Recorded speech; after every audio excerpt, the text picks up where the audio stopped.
Afọmanụ ụmụ ọdịnala Igbo, ụtụtụ ọma nụ. Anyị apụtakwara ọfụma. Asị m ka afọtala anyị ndụ, fụtara anyị ife ọma, fụtara anyị udo na ọganihu. Onye chọọ nke ọ ya eme anyị anajidi ya, onye chọbakwana anyị ya daa. Ifeọma meela anyị ise. Aka m bụkwa onye nke gị, Nwaada Agbara Ọma Ụzọ Mmiri. Abụkwa m onye mgbasa ozi ọma ọdịnala Igbo, bụkwalụ onye ọrụ dibịa. Isiokwu nji maka ya wee bịa tata bụ afọ, bụ maka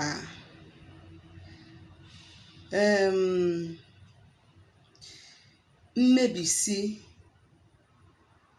anyị na-emebisi ife ndị nna nna anyị ha kwadoro, ma nke emebigoro na mgbe gara aga, ma nke aka na-emebi, ma nke aka chọrọ imebi n'iru. Ife distin nwere ike ibutere anyị, maka na afụtụbeghị onye pụta n'ụtụtụ wee kpọọ nna ya ajọ mmadụ, den o jezie na bụ onye ọzọ, osi onye ọzọ, ezigbo nna m, Chukwu gọzie gị.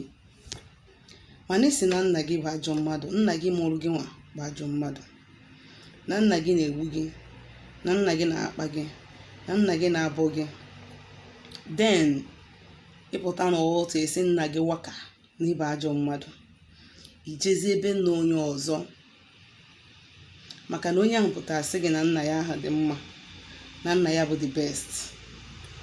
Onye ahụ asị gị na nna gị enwere isi, na nna gị bụ onye nka mmadụ, ya na ijezi ebe nna onye ọzọ wee na-akpụ isi ana na-enye ya oke niile ị ga-enye nna gị, na-enye ya nna onye ọzọ. Onwe dị ofeke karịa ofeke dị ụta. Now in a situation dị like this, ime dị respect na echi ị na-achịkwuru nna gị aha without asị na ya sorry, wee jee keta oke n'aka ya. Ndị Igbo maara atụ wee sị na nwata bunye nna ya elu, ngwongwo na ngwongwo ayochie ya anya. Ụfọdụ n'ime anyị na-atụkwa n'ilu okwu a, mana mgbe ụfọdụ anyị ada ama where, how and on what to apply it on.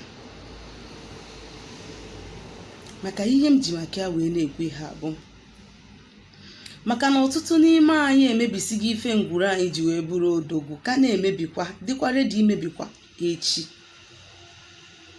Wee jụọ gị nwa onye Igbo na-ege m ntị, ị makwa na ụkọchukwu gị na mmụọ dị na be nne ya kwudoro ya? Ị makwa na pastọ gị na-enyechi ya nri? Anyị nwa na-alụ ọrụ ndị ọdịnala, anyị na-alụkwu ma pastọ, ma ọ bụ na ịmarụ. Ị ma na pastọ gị akpọtụgochi ya, dozie ndị ichie ya, na-edozi ihe dị n'ụzọ ya? Ị makwa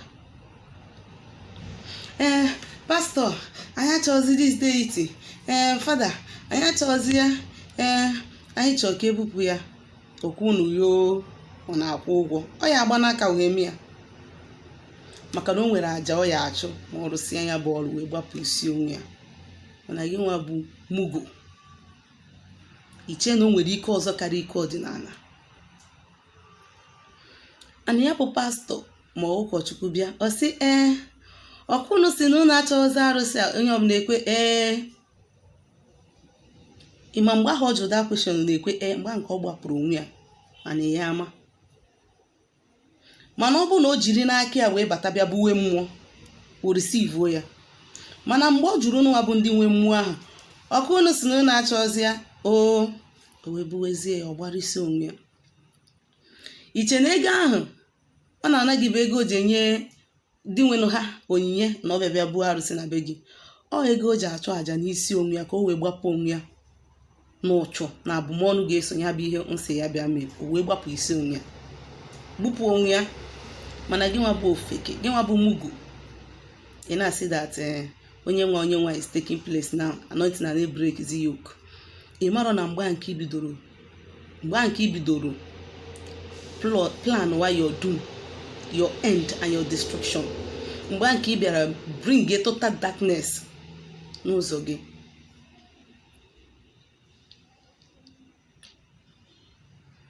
Because of ọtụtụ ihe dị ụta emebigoro n'ebe dị iche iche n'ala Igbo taa mere na arụ na-abawanye every day by day karịa na mbụ. Yes, arụ a na-abawanye, a na-alụ alụ dị iche iche ebe nwaanyị ga-apụta, nwaanyị alụrụ alụ ga-apụta n'ala Igbo wee jee n'ilo buru afọ ime onye ọzọ nata, mmụọ ya aja na agba nkịtị maka na-emebiga ihe ngwuru ji wee buru odogwu. Yes, gị nwa bụ nwoke na-ene m anya, isi m na-asị ka nna gwa gị ya, 80% of married women abụrụ di ha tụrụ ha ime, ụmụ niile ha mụrụ ha na-claim na di ha tụrụ ha ime. Arụ a na-abawanye in our land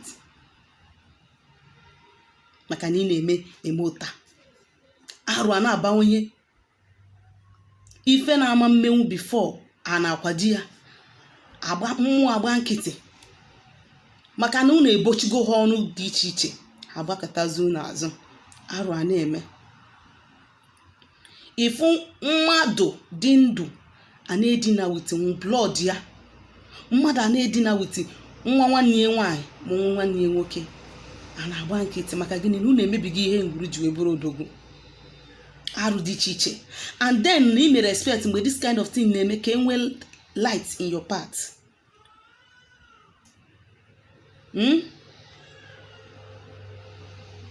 Ifu nne ọ na-edina nwa ya, nwanne a na-edina nwanne ya, alụ dị iche iche na-eme n'ala anyị.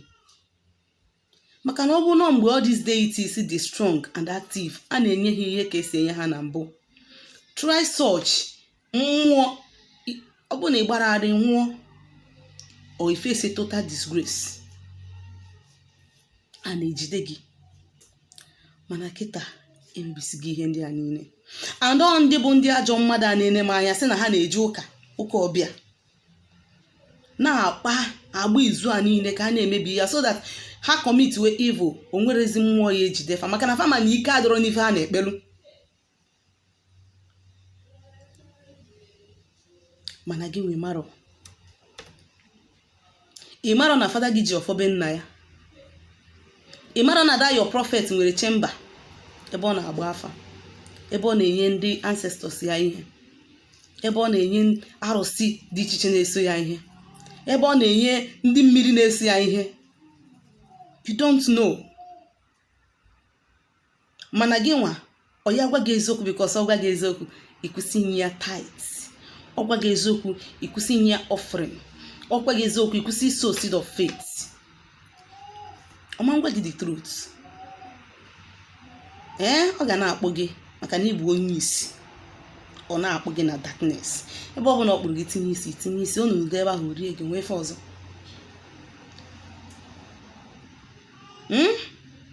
Ị mara na ndị a niile na-emezichi ihe dị n'otu. Ka m gwa gị onye ọbụla mmụọ dị na na-akpọ, enwere onye Igbo Jizọs kpọrọ ọrụ. Onye ọbụla mmụọ dị na na-akpọrọ ọrụ o wee nwee ministry na-aga ọfụma, ịma na o nwere ihu ọrụ ebe o zuru ya, mụ na gị na-abụ na-ada afụ. Mana ọ pụta onye eti in Jesus name, onye ahụ gburu ka a gwara. O were afa go jee na mmiri jee chụọ aja merụcha ọrụ up to 7 days nweta your request. Ị na-asị God of Pastor David did wonders for you. Ị mara nọ ndị mmiri ahụ ị na-akpọ asị. Is it not better they teach you how to fish so that you can be able to fish karịa na mmadụ na-enye gị azụ? Is it not better na gị nwa bụ onye mebisigoro ihe dị na ngwurube nna gị na-achịrị azụ mezie ihe mebiri emebi? Nwee mmụọ ndị ga na-akpọkụ. Ka m gwa gị na witchcraft na-enye gị nsogbu. Witchcraft is a foreign spirit. Ndị ogboni bụ foreign spirit ka ọ bụ. Ụka bụ foreign deity ka ọ bụ. Ihe a niile bụ foreign. Mana ọdịnala dị homogeneous to our nature. Ọ bụ na gị na mmụọ dị na be nna gị dị na mma. O nwere ka onye ọzọ ga-esi wee si na mba kpọrọ mmụọ ọzọ bịa mee gị attack, mana ndị nọ na ngwuru, ndị nọ na be nna gị na gị ha kwudoro gị, ha ya anụ ọgụ gị, ha ya agba ọgụ gị. I want you to understand, and I want you to go back to your family. Gaa na be nna gị jee jụọ ese, ask questions. Jụọ ese ka ngwuru be nna gị si dị, jụọ ese ntọna na be nna gị. O nwere ike ụmụ nwoke anọ na be nna gị, ma ọ gị nwa bụ nwoke, ọ bụ na ngwuru be nna gị na ụmụ nwoke na-anwụ, ma ha mụ nwa nwoke anwụ, ma ọ narị amụ nwoke. Ndị nna ancestral, ndị ichie gị wee jee kwuru ofu mmụọ kpọtuo ya wee nye ya esi ya na ha chọrọ ka nwa nwoke ha na-survive, and you are part of those children. Ha ji maka ya wee tụọ aja, ịpụtazie na asị ha Holy Ghost fire, ka ihe mana ha ma turn your life upside down. So na ọ dị mkpa na onye ọbụla ga-anarụ jee jụọ ese ka be nna gị dị, jụọ ese ka ngwuru be nna gị si wee dị, jụọ ese ka ikwu nne gị si wee dị, na o nwere ike ọ bụrụ ebe nke na-eso gị si. Mezie ihe mebiri emebi. Ejesi na asị mmadụ mee gị deliverance, they can deliver you. Maka ndị a bụ ndị nwe gị, ndị mụrụ gị, ndị jikọsịrị aka ọnụ wee gba ahụ izu mbọsị bịara ụwa. You cannot run away from your shadow. You cannot. Selfish mindset ndị mmadụ asị na one thing with igbo richi gị ihe taa, next year or next 6 months or next 3 months ọ sị gị bịa gbuo. Yes, ị na-eje ụka once, ka ị na-enye onyinye once, ka ihe ọ ga-eji wee bụrụ rute na nke anyị amaba ife. Mana erute na ndị ọzọ shi na be ha kpọrọ nke ha bịa pakeji chaa ya, iwu ọmụmụ, na n'orute na nke be nna gị ịwaba anya maba ife. Aka m bụkwa onye nke gị, Nwaada Agbarọma Ụzọ Mmiri.